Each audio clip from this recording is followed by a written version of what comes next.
السلام علیکم افغانستان. خدای دې وکړي چې تاسو ټول روغ او جوړ اوسئ.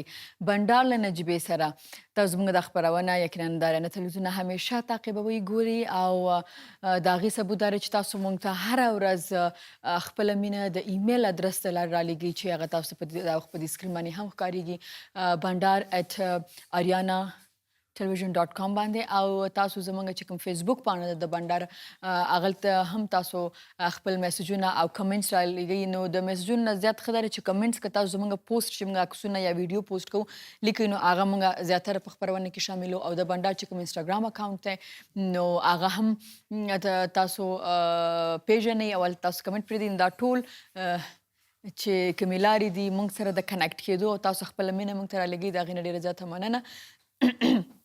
همدې سره زما د اشپزخانې خواته او ګورو چې نن یلدا څومره زما هیلپ کولی شي. زه همیشه د یلدا خواته ځکه راشم چې لږ جوړه نه یم، نو زه یم چې یلدا به لږ ډېرې خبرې کړي، نو ما دپاره به لږ. سلام نجیبه جان. وعلیکم سلام یلدا جان. ساعتت خوب شده کمه؟ نه.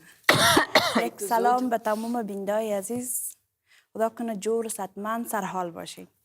امروز یک کوکو سبزی نظر گرفتیم که زیادتر در ایران و در مردم ایراتی غذا رواج است و پخته میکنند. به نام کوکو سبزی. کوکو سبزی؟ بله کوکو سبزی. چرا؟ یک دسته سبزی پالک است. یا خو شاکاکو است یا شاکاکو جان است. این کوکو سبزی است. کوکو سبزی نامش هم است. کوکو سبزی. یک دسته پالک است. یک دانه کچالوس، 5 تا تخم است، یک پیاله آرد است، دیگه مساله ما مرچ سیاز، گشنیج، نمک عادی که در این اضافه شده. من ایره قبل به خاطر که روند برنامه ما عزیزا میره قم است، من ایره قبل جور کردیم به خاطر که باز وقت ما را زیاد میگیره. و اینجا بانجورومی و بادرنگ چیزا برای دیزاین دیکور و بشقاب خود داریم. خب راځي چې ولاړ شو وګورو د دې د قیمت چې کوم یو لیست دی هغه وګورو چې د کوکو سبزي څومره روپو کې جوړیږي. کوکو سابه لازمه مواد: پالک یوه دسته 60 افغانۍ، هګۍ 15 دانې 15 افغانۍ، کچالو یوه دانه 15 افغانۍ، رومی بانجان 4 دانې 10 افغانۍ، بادرنگ 3 دانې 10 افغانۍ، مرچ او مساله د ضرورت وړ. خب عالی عالی تر برشبون که چرا کم پخته کنم تا که مای پیدا خود بگیرم. ندارین آرام ریلکس. کوشش کنین که وقت پخته میکنین بعد خواست خودتان از بزا که پخته میکنن اما تا در خونپزی مندازن، یعنی بسیار اما تا کلانی رو مثل پیزا وار پخته میکنن، بعد از اون میکشنش کت کارت کتش میکنن. ولی دلتان شد مثل چبری کباب هم میتونین ایره دانه دانه در روغن پرتین سرخ کنین. یک چیز متوجه باشین ایزا که دهی باید از تخم پرتین آرد پرتین به خاطر ازی که بازگی در روغن بفته خود اعلام میکنه و میشه. خاطر باید از دهی تخم و آرد اضافه شد. خب سعی گفتین اقضود گفتین خب سعی و دی تخم آگیم پکه چوی نو بیا سعی او پالک هم دی نو دا خو یقینا ډیر صحت ته ډیر خدي او 10 روپو کې جوړیږي. دا څومره خلکو ته پاره به بس کی دیگه میشه به 8 نفر میشه که نان استفاده میشه در پولیزی چپس هم کنن دیگه. نظر به چیز خودشان است که هر قدر تعداد فامیلی زیاد است باز میتونن کم زیادتر جورش کنن. ډیر صحیح ده. او دې سره اکثر وایي وریجو سره خلک خوري. نفهمیدم نجیبه جان چی؟ کت برنج هم میخورن؟ کت برنج هم میشه. بله کت برنج هم میشه که استفاده کنن. سعی کو یالدا جان اینا مردم خوش داره که خودت با یکم ذره پشتو را یاد بگیری دیگه چی شدی دقیقه وقت یکم یاد نگرفتی چی وریجو ورته وای فرض پختوگه هیچ پشتو یاد نمیگیرم. کم ذره یاد بگیرین به خاطر که وضعم خراب است، وضع افغانستان هم خراب است، میشه که باز خود پشتون که بزنی داریم. صحیح است، کوشش هستم، کوشش میکنم حتما یاد بگیرم انشالله. ها ډاکټر اورنګزیب یم د ښکلي ننګرهار څخه. زه او زما ټوله کورنۍ ستاسو خپرونه په شوق سره ګوري. دا موږ ته ایمیل راغلی. نوموړې خپرونه مو ټولنه کې یو مثبت بدلون منعکس کوي. نو الله جل جلاله دې وکړي چې نوموړې خپرونه همداسې مخکې ولاړه شي. Keep it up for your further success. ډاکټر صاحب اورنګزیب د ننګرهار څخه ډېره زیاته مننه. خیر اوسې کورودان. موږ هم دا هڅه ده او ستاسو خوندې لیدونکي او سپورټرز چې لرو انشاءالله زموږ سفر به همدغسې رواني او ښه خبره ده چې تاسو د بدلون ته خوشحاله استئ. ښه بیا هم زما د انسټاګرام خواته د بنډار چې کوم انسټاګرام دی هغلته موږ ته خلکو کمنټ پرېښي دي هغې ته باید ځای ورکړو. ګل 3970 پرېښی دی کمنټ چې زما د طرفه نجیبې ستاسو ټول د بنډار ټیم ته دعاګانې وایم. انورعلي د رزړو نه ډېره زیاته مننه انورعلي رزړ زه فکر کوم دا په 400 KPK پاکستان نه ډېره زیاته مننه خیر اوسي. هلته هم زموږ خپرونه کتل کېږي ډېر ښه. لیمه څه وایي؟ لیمه السلام علیکم ګرانې خوږې نجیبه جانې ډېره راباندې ګرانې ډېره ښایسته خپرونه مو روانه ده خوشحاله اوسئ بیا یې I love you too لیمه ډېره زیاته مننه لیمه جانې کوم ځای کې زموږ خپرونه ګورې دا دې راته ونه ویل. ښه بیا هم زلید زدي دا څه دي لیکلي زه پوهېږم نو XALID دا څه شو. سلام نجیبه جانې ستا پښتو ډېره خوږه ده ستا پروګرام سره زما پښتو نوره ښه شوه مننه ګرانې خیر اوسئ کور وده مننه ستاسو مننه. سټرس فری مین لیکلي بنډار نجیبه فیض مای مام لفظ زما مور وایي تا سره ډېره زیاته مینه کوي ستا خپرونې سره وایي زه ډېر زیات خوشحاله یم چې ته یې وارې بیا په تلویزیون باندې راغلی. thank you for bringing a smile on people's faces. نو وایي د خلکو په مخ باندې مسکا راوستلو دپاره ډېره زیاته مننه سټرس فری مین. خدای دې وکړي ځکه چې خلک خفه کول خو ډېر اسان کار دی یا چاته تکلیف ورکول خو کیدای شي خو څوک خندول څوک خوشحالول سخت کار دی او موږ چې دا نن سبا ډېر خفه یو خوشحاله نه یو د هغې یو غټه وجه دا ده چې موږ د چا د خوشحالۍ یا د چا دغه ذریعه خو نه جوړیږو د مسکا خو خفه کوو خامخا د چا یو زړه خامخا ازارو نو دغه یو وجه ده چې زموږ ټول هر څه راسره شته خو بیا هم نه یو خوشحاله. صحیح ده نو مغه زمونږ اعمال دي زمونږ مخې ته راځي نو پرېږدئ چې نور خلک هم په خوشحالۍ ژوند وکړي او کوشش وکړي چې خپل ژوند هم ښه وکړي او ستاسو نه بل کس په تکلیف کې نه. بیا هم زم د بنډار ایمیل خواته ډېر نجیبه جانې تا ته او ستا ټیم ته پلیز کاینلی شیر زما ایمیل وایي خپل خپرونه کې شامل کړئ. اکبر خان فرام ننګرهار بیګ فین آف یو ډېره زیاته مننه اکبر جانه د ننګرهار څخه ډېره مننه دمه اخلو او د مینې وروسته راستانه کېږو دمه.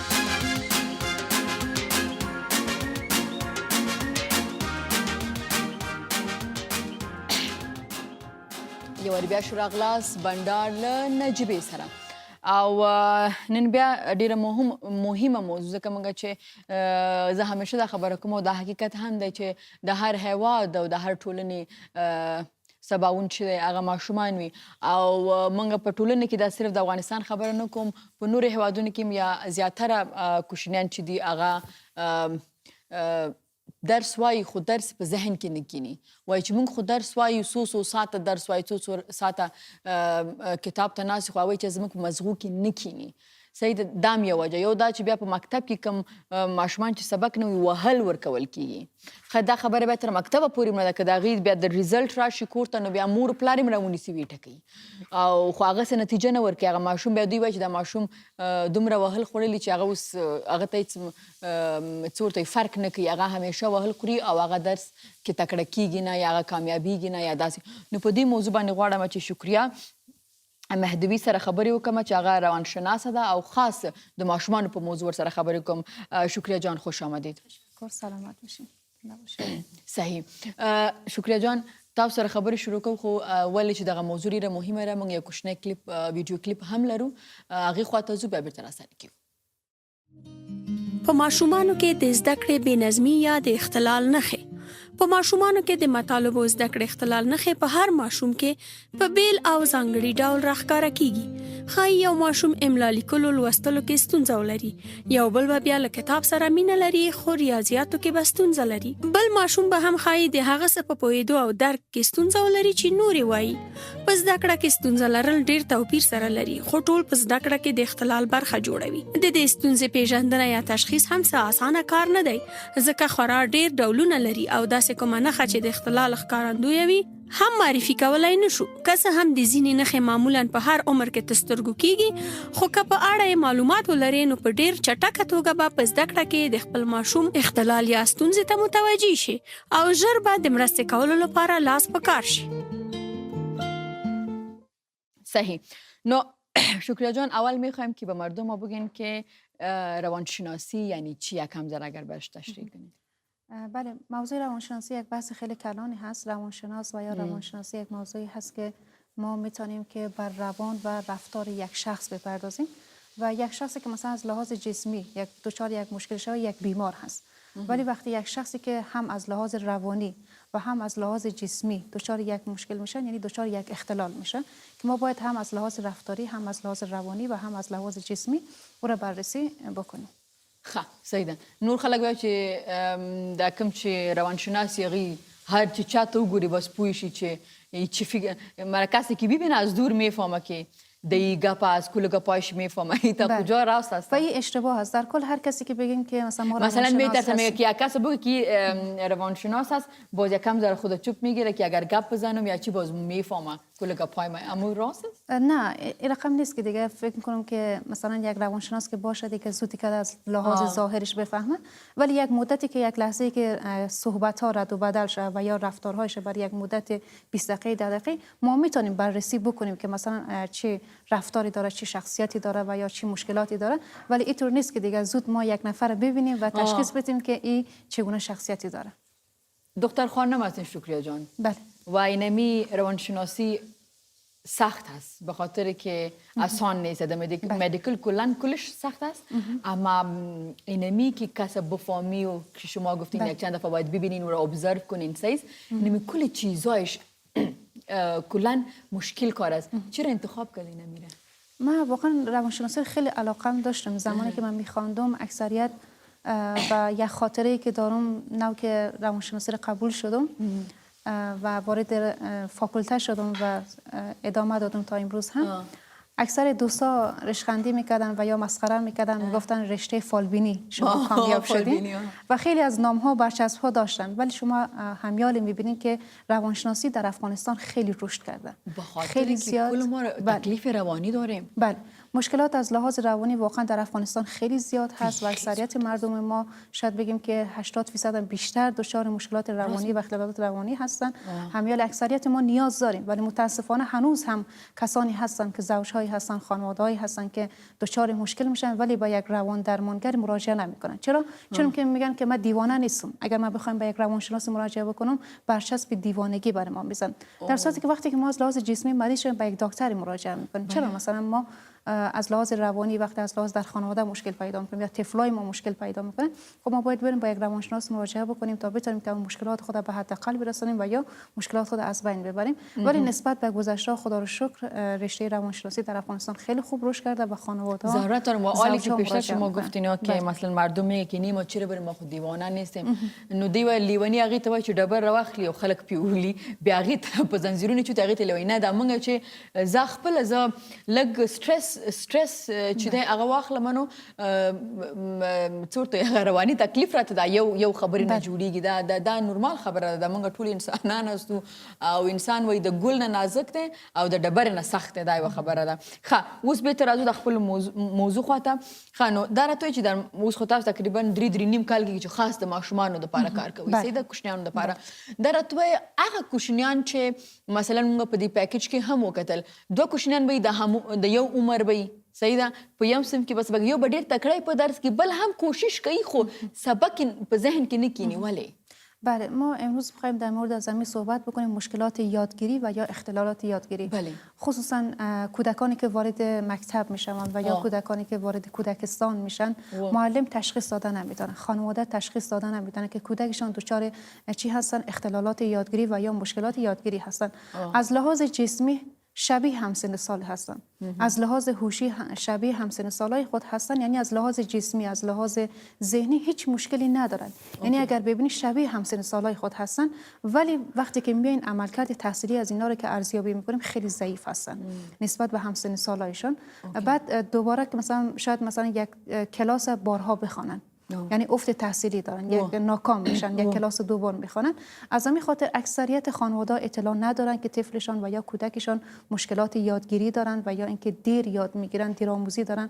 و از این طرف هم معلمان هم نمیدونن و فشار از اینجا طرف کودکان خود وارد میکنن، از اینجا هم مادرها و یا خانواده هم برای کودکان خود فشار وارد میکنن. بعد میبینید که کودک هر چقدر که به صنف بالاتر میره، به جای اینکه پیشرفت بکنه پس رفت میکنن. چرا؟ چون که از لحاظ روانی هم دچار استرس هستن، فشار میارن. از این طرف مادر گفتم خانواده فشار میاره و از این طرف معلمان فشار میارن، ولی چون معلمان ما هم متاسفانه تخصصی را ندارن که بدانن که کودک چی هست، مشکلات یادگیری دارن. بعد خیلی دچار سرخورده میشن. خوب هست که ما بدانیم امروز که اینمی اگر یک گوشتو کتی نمی مشکل دوچار است که در زود یاد نمیگیره یا نمیتونه و در این زمان که از فامیل ملتوکوب میشه یا از مکتب طرف مکتب هم استازا کتش صحیح قار میشه یا مثلا لتوکوب، اینمی چقدر بد تاثیر میکنه سر رشد؟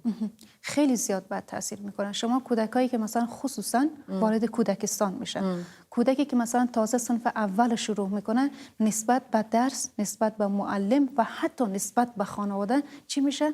تفکر منفی پیدا میکنه نسبت به درس. چرا؟ چون که کودک نو از خانواده، از محیط خانواده وارد محیط چی میشه؟ مکتب میشه، وارد اجتماع میشه. ولی وقتی که از اینجا خودش مشکل داره، ولی نه خانواده میدونه نه خودش میدونه، وقتی که میره اینجا برچسب چی میخوره؟ تنبل، شاگرد تنبل، شاگرد نالایق. یعنی از همان ابتدایی که کودک با یک ذهن پاک و معصوم وارد صنف میشه، ولی چون آگاهی نداره از ناتوانی خود چیکار میشه؟ برچسب تنبل، برچسب که کارخانگی خود نمینویسه، از اینجا پدر مادرش قار میشه و از اینجا استادا قار میشه، امکان داره که بزنن، فشار بیارن. کودک دچار چی میشه؟ سرخوردگی میشه. در همون ابتدا اعتماد به نفس و عزت نفس خود از دست میدن.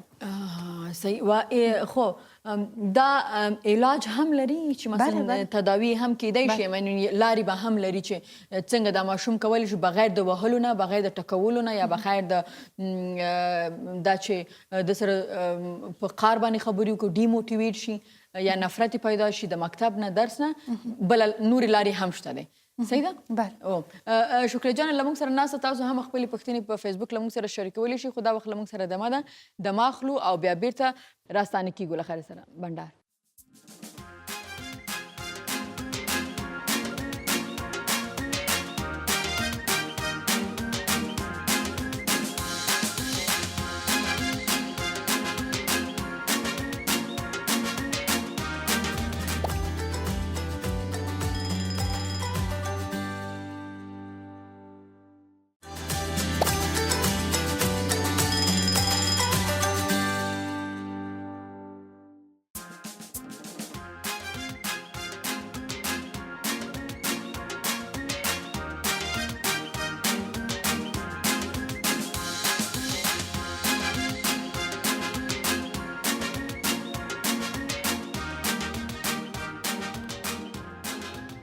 یو وارې بیا ښه راغلاست بنډار له نجیبې سره. شکریه جان له موږ سره ناست سره نن زموږ موضوع دا ده چې هغه کوشنیان چې هغه په درس کې تکړه نه دي، یعنې تکړه نه دي معنا مې دا چې هغه درس خو وایي زحمت باسي خو هغه د دوی په مزغو کې نه کیني، نشي یادولی دا ولې دا څه وجه ده. نو په هغې باندې خبرې کوو. خو نو اوس دا راته وایي چې څنګه وپېژنو چې دا کوم ماشوم دا تکلیف لري چې دغه دا سبق یې نه یادېږي، نو هغه کوم ماشومان دي، د هغې که ممکن نخی نخانی بله من گفتم که از لحاظ ظاهر ما نمیتونیم تشخیص بدیم چون از لحاظ ظاهر شبیه همه همسن سالای خود هستن اما یک سری ویژگی های رفتاری دارن. کودکانی که دچار اختلالات یادگیری هستن البته در 3 بخش بیشتر اینا اختلال دارن. یکی در خواندن، در نوشتن و در ریاضی. خصوصا خواندن و نوشتن که بسیار یک نیاز حیاتی هست و اگر کودکی که در خواندن نوشتن مشکل داشته باشه 100% در نوشتن هم مشکل دارن. خب یک سری ویژگی هایی که اینا دارن یکی که کودکانی که دچار اختلال یادگیری هستن حتما دچار ADHD هم هستن. ADHD به کودکانی میگن که بیش فعال هستن، یعنی اما کودکانی که خیلی شوخ و نامنظم هستن و خیلی از خرابکار در واقع میتونه بگیم دچار رفتارها هم هستن، یعنی عدم توجه و تمرکز دارن. نمیتونن که ذهن خود نسبت به یک مطلب چیکار بکنن، توجه داشته باشن و یا تمرکز داشته باشن و زود قضاوت های خیلی زود دارن، عجولانه دارن. مثلا وقتی که بخوان یک استاد ازشان سوال بکنن بدون که تأمل بکنن، بدون که فکر بکنن و سوال رو چیکار میکنن، پاسخ میدن. و دیگه اینکه زیادتر مثلا اگر ببینین خیلی غیرحاضری های مکرر دارن، یعنی دوست ندارن که برن مکتب و یا اینکه اگر بخواین مکتب هم برن خیلی دیر وارد چی میشن، کلاس و یا صنف میشن. از این لحاظ هم خیلی مشکل دارن. و دیگه اینکه مثلا شما اگر ببینید کودکان که دچار مشکل هستن خیلی از لحاظ خط اگر بخواین بنویسن خیلی خطهای عجیب غریب دارن، خیلی دستخط خراب دارن، یعنی نمیتونن که حروف تفکیک بکنن که مثلا خصوصا حروفایی که شبیه همدیگه باشن. یعنی از ابتدا شاید یک کودک مثلا ما بگیم بی بنویس خیلی راحت بتونه بنویسه ولی مثلا بی و دی رو نمیتونه تشخیص بده چون شبیه همدیگه هستن. یک سری ویژگی های خاصی کودک یا 6 و 9. بله خصوصا اعدادی که مثلا شبیه هم باشه، خصوصا حروفایی که شبیه هم باشن، اینا چیکار دچار مشکل هستن، نمیتونن تشخیص بدن. باید این مثلا خیلی از کودکان یا اگر بخواین بنویسن چون که فکر میکنن که مادرها فکر میکنن که اینا هوش پایینی دارن، در صورتی که نه، اینا حتی هوش متوسط و بالاتر از متوسط هم دارن. صرفا در چی مشکل دارن؟ صرفا در حافظه مشکل دارن، خصوصا حافظه کوتاه مدتشان. یعنی وقتی که در قدم اول اصلا نمیتونن که مطالب بگیرن، وقتی هم که خیلی کوشش بکنن، زحمت بکشن که مطالب در ذهن خود بسپارن، خیلی زود چیکار میکنن؟ او را از یاد میبرن، فراموش میکنن. دا خو هغه خبرې دي چې دا مشکلات کوم ماشوم کینو هغه یعنی دا خبرې چې کوم ماشوم کینو معنا ده چې دغه ماشوم چې باید کار ورسره وشي. صحیح ده؟ نو د مې ته چې تلو ما دا خبره کوله چې خو اوس نو څنګه د دې علاج څنګه د دې سره باید څنګه ټریټ کوو؟ در قدم اول یه چیزی هست که اینا با یک سری آموزش های خاصی نیاز دارن. چرا؟ چون که گفتیم کودکان خیلی دیر آموز هستن و به خاطر سپاری اطلاعات خیلی اینا چی هستن؟ کند هستن. نمیتونن که اطلاعات در ذهن خود چیکار کنن؟ بسپارن. از همین خاطر اینا به تکرار و تمرین بیشتری نیاز دارن. و دیگه اینکه مواد درسی اینا باید خیلی چی باشه؟ خیلی خاص باشه، خیلی ساده باشه. حتی کتاب درسی که برای از اینا دادن میشه و یا اینکه نوشته‌ای که میخوای برای از اینا بکنه بسیار با خطوط درشت و با فاصله باشه. چرا؟ چون که اونا نمیتونن دقیق تشخیص بدن. مواد درسیشون باید خیلی ساده باشه و دیگه اینکه انتظار بیش از حد از این کودکان ما نباید داشته باشیم. انتظار همکاری خصوصا که اینا چون نمیتونن، چون در حد تواناییشان نیستن. وقتی که یک مطلب مثلا خیلی از مادرها و یا اینکه استادا باید مطلب خیلی به صورت ساده به کار ببرن، مطالب پیچیده را اصلا گرفتن نمیتونن. خصوصا کتابایی که برای از اینا داده میشه باید مطالبش چیکار باشه؟ در یک صفحه فقط یک مطلب ساده باشه. اگر 2 مطلب و 3 مطلب بخواین بهشون آموزش بدن اصلا اینا نمیتونن بگیرن و دچار چی میشن؟ استرس و فشارهای روانی میشن و سرشان مشکلات به وجود میاد و نمیتونن که دوباره چیکار بکنن؟ ادامه بدن. از همین خاطر مطالب باید بسیار ساده باشه و باید بسیار خیلی مثلا با آهستگی چی شود و یکی که به صورت منظم تمرینات که برای از اینا داده میشه به صورت منظم باشه. ولی از اینکه از لحاظی که مثلا روانی سرشان فشار بیاریم این اشتباه هست. شما اگر میبخشین خب اول خب برای من بگین که نمی استادا که است اگر در صنف در کلاس این نمی رقم یک اوشتو است اول نمی کلاس تیچرش که است چطور او را تریت کنه. اول اگر اینه برای ما بگین که اونا در کلاس چی رقم تیشو باز پسان میریم که خانواده‌اش رقم بله ببینید اول مشکلات پایه هست. مشکلات پایه خصوصا که وارد کودکستان میشه، صنف اول میشه، صنف دوم میشن، اینا هر کدامشان یک روش خاصی دارن که استادا باید یک روش یاد بگیرن. مثلا مشکلات یادگیری در قسمت خواندن یک سری روش داره، در قسمت نوشتن یک سری روش داره، در قسمت ریاضی یک سری روش داره. یعنی ما نمیتونیم همه روش ها رو اینجا چیکار بکنیم مدغم بکنیم. مثلا فرض بکنیم کودکی که در مشکلات نوشتن داره، ما باید اول ابتدا از حروف شروع بکنیم. از صداها شروع بکنیم، از واکه ها شروع بکنیم. چرا؟ چون که کودک در قدم اول باید مثلا الف بره خیلی زیاد باید تکرار بکنن، خیلی زیاد تمرین بکنن، اونم به صورت ساده. و یک مشکلی که همه استادا دارن، فکر میکنن که هر چقدر ما کارخانگی بر از اینا بیشتر بدیم اینا زودتر میتونن یاد بگیرن، در صورتی که برعکس. چون که کنش ذهنی اینا چی هستن؟ ضعیف هستن. هر چقدر استاد از اینجا فشار بیاره، کارخانگی رو بیشتر بدن، اینا دچار استرس میشن و دوباره چیکار میکنن؟ پس رفت میکنن. خب این خوشت برای رایتینگ و ریدینگ باز اگر در ریدینگ مشکل در قسمت ریدینگ هم خیلی مثلا باید کوشش بکنن که اول از صداها شروع بکنن، بعد از حروف شروع بکنن، بعد از کلمات شروع بکنن. یعنی باید پله به پله باید از ساده به پیچیده برن.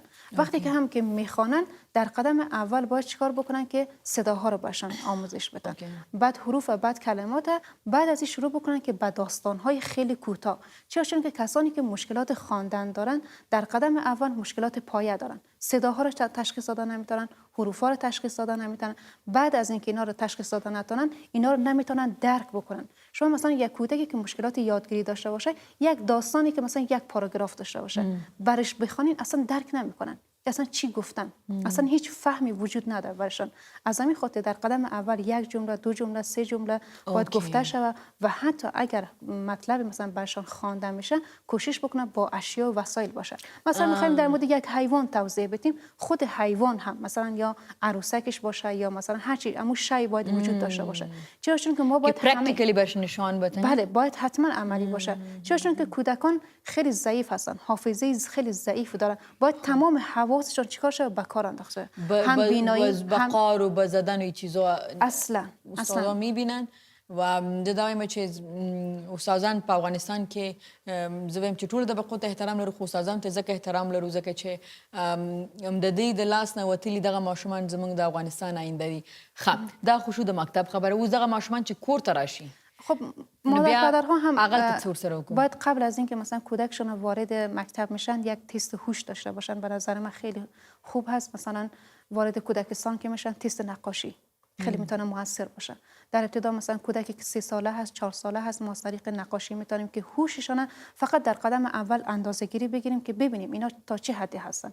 اگر خدای نخواسته دچار اختلال باشن، قبل از اینکه وارد مکتب میشه پدر و مادر دانسته بفهمن که کودکشون دچار اختلال یادگیری هست. چرا؟ چون که اگر وارد مکتب شد خودشان ندانستن، معلم ندانست و اگر اینا دچار تنبیه شون، اینا گفتیم که اعتماد به نفس خود از دست میتن و مشکلات دیگه تا آخر اون مشکلاتشان چندین برابر میشه. چرا؟ چون که گفتیم مشکلات رفتاری هم دارن اینا. خب وقت ما کم است. من میخوام داخل نمیخوام بگین که نمی خانواده و خصوص مادر و پدر چی کنه باز کتیم. در قدم اول یک تست بینایی و شنوایی داشته باشن که ببینن از لحاظ بینایی و شنوایی مشکل نداشته باشن. در قدم دوم فضای آرام خیلی زیاد مهم هست.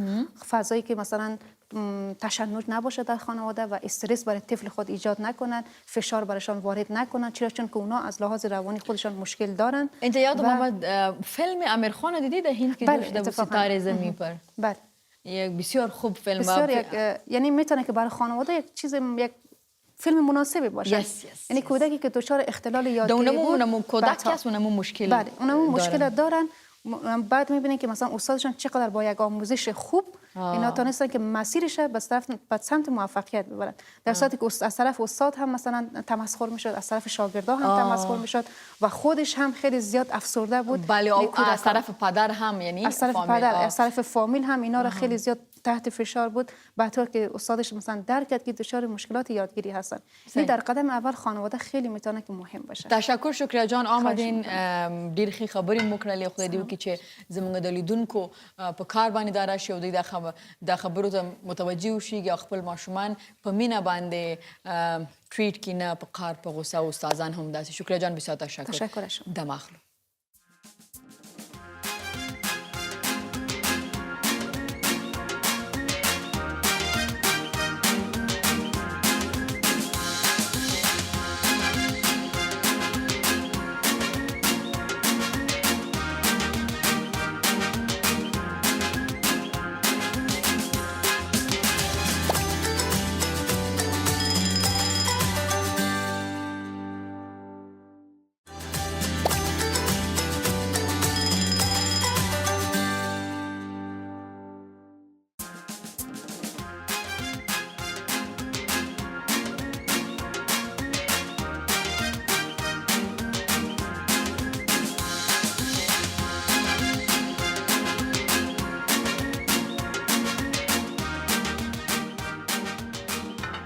یو وارې بیا ښه راغلاست بنډار له نجیبې سره. اوس یو بله ډېره مهمه موضوع په خپرونه کې h.pylori باندې موږ خبرې کوو. h.pylori زیاتره په افغانستان کې خلک په دې مرض باندې اخته کیږي. نن مې غوښتل چې په دې موضوع باندې خبرې وکړو. زم چې کابل ته راغلم یو وارې دا تکلیف راته پیدا شوی و. لاړم د دنیا جهان ټسټونه مې کړو. ډېر بد مرض دی، د خولې خوند به دې ورسره ډېر خرابې ده. خو چې زه لاړم شکر ما ته دغه مرض نه و. نو د هغې نه مخکې به مې ډېر احتیاط کوو، خو اوس هم په خوړو کې ډېر احتیاط کوم. له ما سره ډاکټر اجمل درمان ناست دی. ښه راغلاست. مننه کور ودان. سلامونه تاته نجیبې جانې او د آریانا تلویزیون ټولو لیدونکو ته په دې هیله چې د ژوند په ټولو چارو کې برلاسي اوسېږئ او د هر ډول ناروغۍ څخه په امان کې اوسېږي. امین. نو خدای په ناروغۍ نه په امان اوسېږي بیا به تاسو پیسې څنګه جوړوئ؟ نو ډاکټر خو د هدف د پیسو نه وي، هدف د خدمت وي. یو څوک چې روغ شول بیا نو ډاکټر هیله هم همدا ده چې خلک روغ پاتې شي. نو زموږ هیله هم همدا وي چې څوک روغ پاتې شي. دا بهترینه خبره ده. زه صحیح ده. پیسو کیسه کې نه یو. ښه ډېر ښه. راځئ چې دا د h.pylori په باره کې زموږ یو پیکیج ده، دا وګورو بیا بېرته راستنې کېږو. h.pylori د بکتریا یو ډول دی. دغه میکروب د انسان وجود ته ننوځي او د هاضمې سیستم دننه په معده کې ژوند پیلوي. کله چې په معده کې ځای ونیوه، څو کاله وروسته بیا په معده کې یا کوچنیو کولمو کې د ټپ سبب کیږي. په ځینو کسانو کې ان د معدې د سرطان سبب ګرځي. د ناروغۍ نښې نښانې په عمومي توګه په h.pylori اخته ناروغان کومې ځانګړې نښې او علایم نه لري. خو کله چې یو انسان پرې اخته شي، پکې زړه بدوالی، استفراغ، د ګېډې درد، اسهال او په غایطه موادو کې توروالی، سوروالی او وینه لیدل کیږي. مخنیوی: له ډوډۍ خوړلو وړاندې او له تشناب څخه وروسته باید لاسونه په پاکو اوبو او صابون پرېمینځل شي. له هغه خوړو او اوبو څخه باید ځان وساتل شي چې ناپاکې وي. هغه خواړه باید ونه خوړل شي چې په سمه او بشپړه توګه پاخه شوي نه وي. پخپله هم باید په ناپاکو لاسونو خواړه ونه خوړل شي او هم د هغه چا د لاس خوړو نه ځان وساتئ چې په ناپاکو لاسونو یې چمتو کړي وي. دا غږ د زایدې جانې و. اخره کې ډېر زور ورکوئ. هغه خوړو نه ځان وساتئ چې لاسونه یې ناپاکه وي. صحیح ده؟ ښه. ناول خو راته دا وایي چې دا h.pylori دا څنګه مریضي راکړه، دا راته لږ تشریح کړئ. h.pylori لکه څنګه چې له نوم نه معلومیږي، h.pylori دا یو ډول د معدې خطرناکه ناروغي ده چې نوم یې د هلیکوباکټر پایلري څخه اخیستل شوی چې هلیکوباکټر پایلري په خپل یو ډول باکتریا ده، په خپل دغه ناروغۍ عامل دی. دغه باکتریا اصلا په ککړو اوبو کې، ککړو خوړو کې موجود وي او د هغه له لارې انسان هاضمي سیستم ته داخلیږي. نو دا راته وایي چې کم خواړه داسې چې په هغې کې د دې امکان ډېر دی، کم رنګه چې په اور پخ شوي خواړه دي، یعنې دیګی چې موږ پخوو، سلاد دی، نور په دې سړک باندې موږ بولاني بلا او دا شیان میان خورو که نه، نو دغه راته لږ تشریح کړي. ټوله کې ټول خواړه چې آزاد ماحول کې موجود وي، که هغه پاخه وي او که خام وي. مثلا تاسو ښه مثال وویل، د سړکونو پر سر باندې شربتونه ایښودل کېږي چې دا ککړ اوبو کې راحسابولی شو، ځکه موټر یې تېرېږي او د هغې سرونه هم لوس وي، ګردونه پکې کېني، هره بله په دې کې کېني. دا خپله ککړ اوبه شوله. ککړ خواړه هم همدغه ډول باندې پیکوړې د سړک پر سر باندې سمبوسې بولاني خرڅېږي. د ده تر څنګ باندې ځینې نور خواړه چې په کور کې ورسره احتیاط نه کېږي، لکه سلاد چې موږ جوړو کله، بله سلاد، هر څه چې خوړل کېږي هغې کې نظافت مراعات نه شي، نو دغه باکتري امکان لري چې دغه خوړو له لارې د انسان وجود ته داخل شي او هاضمي سیستم ته ورسیږي. او خاص کر هغه شیان چې په خاورو کې کرل کېږي، لکه پالک شو، لکه ګندنه شوه، لکه بادرنګ او سره بانجان، او دا ټول هغه شیان دي چې موږ په هغه کې استفاده ترې نه کوو. دا سلاد کې هم استفاده کوو، خو دغې کې زه یم چې بیا لږ صرف په دې باندې چې اور باندې پخېږي که نه، نو هغې سره هم د دې هغه حرارت سره هم هغې هغه جراثیم او بکټریا مړه کېږي. حتی داسې باکتریاوې هم شته چې په عادي حرارت باندې هم د هغوی له منځه نه ځي، د هغوی مقاومت زیات وي. h.pylori بیا ښه ده، د حرارت په مقابل کې حساسه ده، که خوړو ته ډېره حرارت ورکړل شي نو دغه باکتریا پکې له منځه ځي. خو شرط دی چې خواړه پاک وي او اوبه چې څښل کېږي هغه پاکې وي، نو بیا انسان ته نه سیف پاتې کېدلی شي او د دغې خطر او هغه خلک چې زما غوندې د سلاد ډېر خوښېږي، نو کوشش دې کوي چې دا سلاد د مالګې په اوبو ومینځي. بیا السلام علیکم ډاکټر. وعلیکم السلام، خدایه خیر. څه شوي دي؟ څه شوي؟ دکتر صاحب د معده یک رقم مال است، فکر میکنم کدام موسیقی دول سرنای زده رئیس میجد څه شوي دي؟ څه د خوړلی خو دي؟ ته چې هغه ډور سرنی وي ته ورته اتڼ اچوه، دا خو نه نمیشه دی جان من.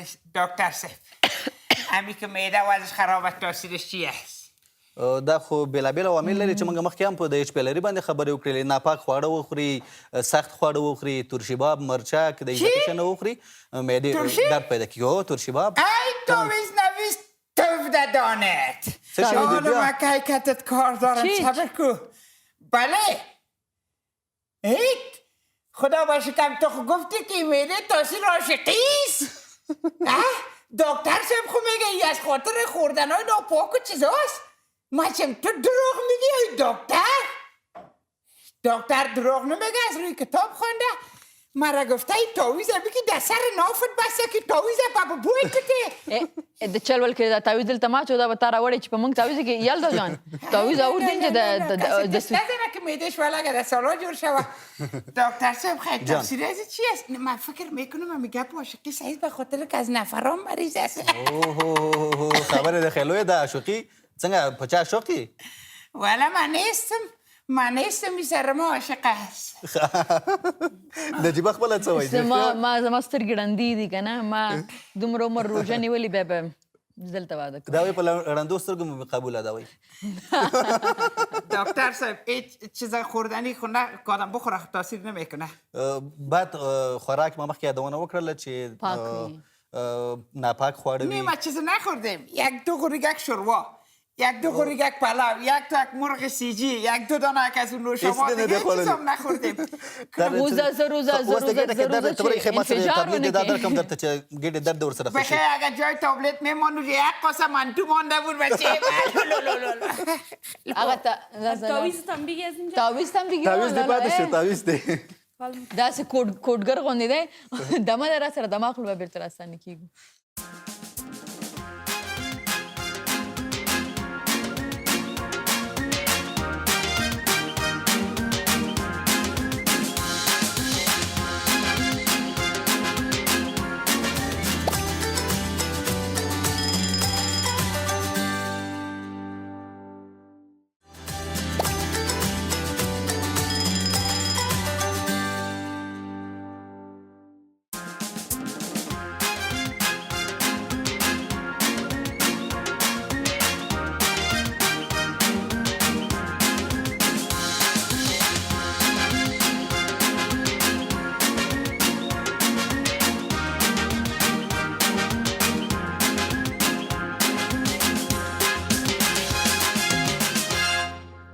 یو بار راغلاس بنډار له نجیبې سره له ما سره ډاکټر صاحب ناست موږ h.pylori باندې خبرې کوو. ښه ډاکټر صاحب دا راته وایي چې د h.pylori په دې مرض باندې ماشومان ته ډېر خطر چې زر اخلي دا مرض که لویان؟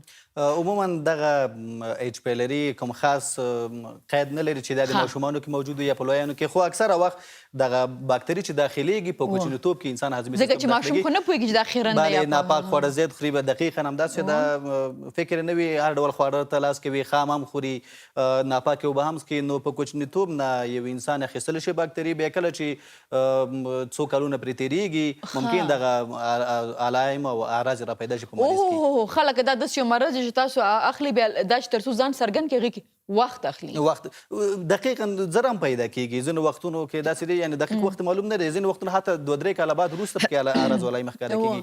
ځینې وختونه که شدید وي مستقیما زر هماغه څو میاشتو کې هم اعراض والایم ښکاره کولی شي.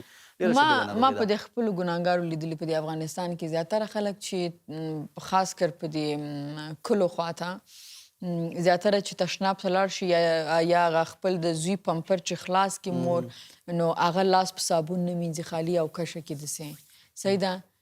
دا څومره امکان لري چې تا د معدې په دې h.pylori باندې بلې دا خو تر ټولو لوی عامله هم دا کېدلی شي ځکه موږ په لومړي سر کې هم یادونه وکړل چې د h.pylori هغه د ککړېدلو لارې چارې هم دا دي چې ناپاک خواړه او ناپاک څښاک دی، ناپاکې اوبه څښل دي.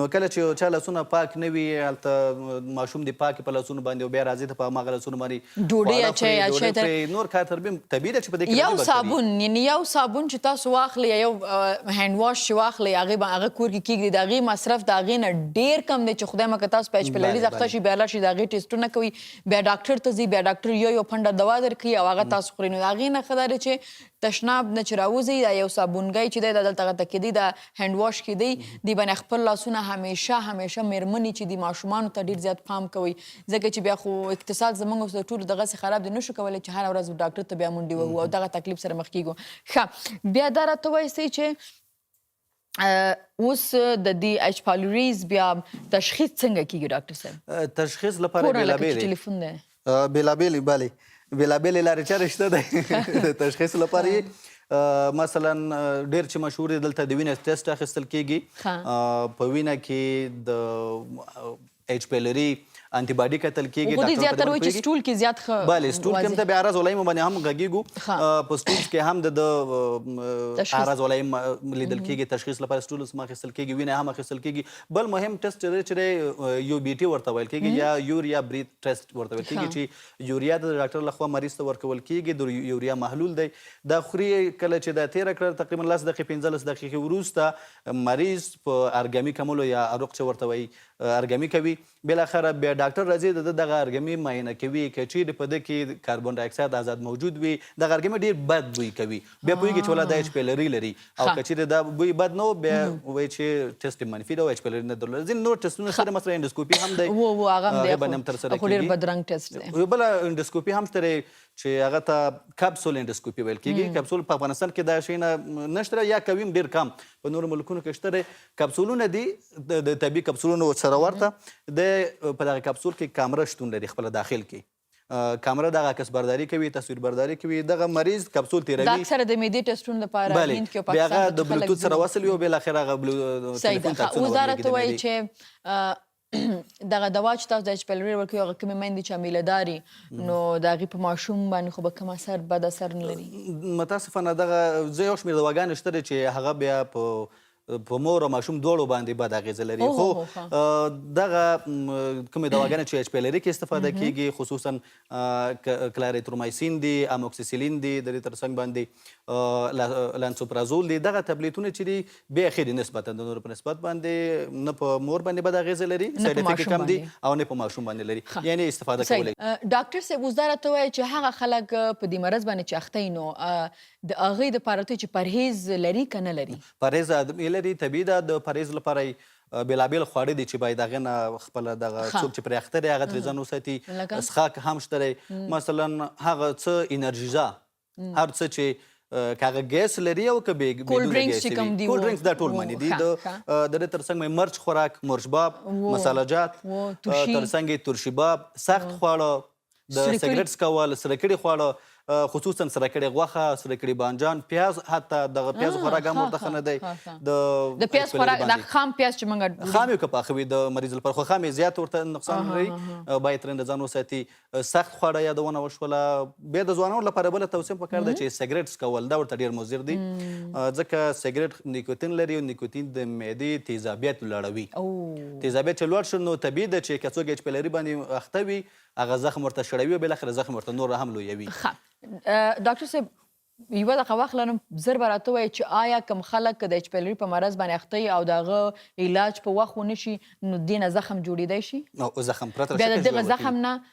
سرطان هم جوړېدی شي سرطان پیښې هم شته یو نه تر 3% پورې خلک په سرطان باندې اخته کېږي یا ندرتاً داسې شته خو ښه ده چې باید دا داوي زر وشي تشکر مننه خیر اوسئ راځئ چې لاړ شو اشپزخانې خواته او ګورو چې دا چې کوم نن خواړه تیار کړي دي دې کې خو h.pylori نشته که نه دا وګورئ دا هم دیم سره کړي دي که نه دا دې د کوکو سبزی شاکوکو سبزی کوکو سبزی ډاکټر صاحب کوکو سبزی به تاسو خورئ او تاسو ټول لیدونکو څخه ډېره زیاته مننه چې تاسو تر دې دمه زموږ خپرونې سره وئ په لوی الله مو سپارم سبا زموږ خپرونه کتل مه هېروئ تل د افغانستان د الله په امان